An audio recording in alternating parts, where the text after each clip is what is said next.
Le statut du lead, c'est une propriété native de HubSpot visant à aider les commerciaux. Il faut voir cette propriété comme l'état d'un lead dans votre processus commercial. Donc c'est principalement une propriété de vente. Il sert à traquer à quelle interaction avec le prospect votre commercial se situe. Par exemple, a déjà été contacté, en cours de négociation, perdu, etc.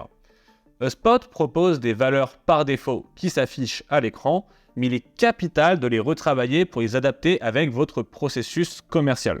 Donc cette vidéo elle va être assez courte et elle va simplement vous indiquer comment modifier cette propriété pour l'adapter à votre processus commercial. Avant de vous lancer dans cette configuration, il est important que vous soyez le plus clair possible sur le parcours d'achat de vos leads et vos process commerciaux. Si ce n'est pas encore le cas, je vous invite à regarder la vidéo dédiée de cette série qui s'affiche en haut à droite de l'écran. Donc le statut du lead, c'est une propriété de contact, mais c'est également une propriété d'entreprise. Donc suivant votre manière de traiter vos leads dans HubSpot, il va falloir configurer la propriété correspondante, parce qu'on se rappelle qu'une propriété n'est pas partagée entre plusieurs objets. En général, comme cette propriété elle va traquer l'interaction avec un interlocuteur, le plus souvent, on configure la version contact de cette propriété. Et donc, comme il s'agit d'une propriété, pour pouvoir la modifier, il faut se rendre dans Réglages, Data Management et Propriétés.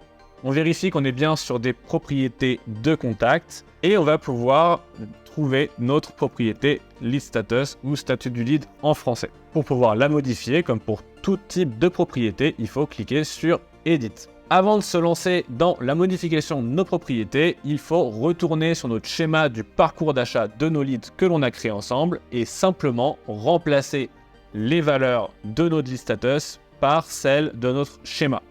Donc qu'est-ce qu'on voit dans notre listing de lead status? On a New, Attempted to Contact, In Progress, Finished et Lost. Donc on a 5 statuts du lead à modifier.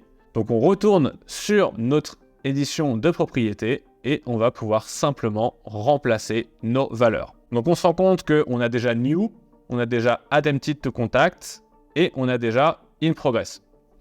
Donc on peut simplement drag and drop pour pouvoir modifier l'ordre de nos propriétés et rajouter celle qui nous manque. Donc celle qui nous manque, c'était Finished et Lost. Maintenant qu'on a nos 5 valeurs, on peut supprimer celles qui ne nous intéressent pas. On clique sur sauvegarder et maintenant on aura notre nouveau lead status qui s'adapte parfaitement à nos process commerciaux.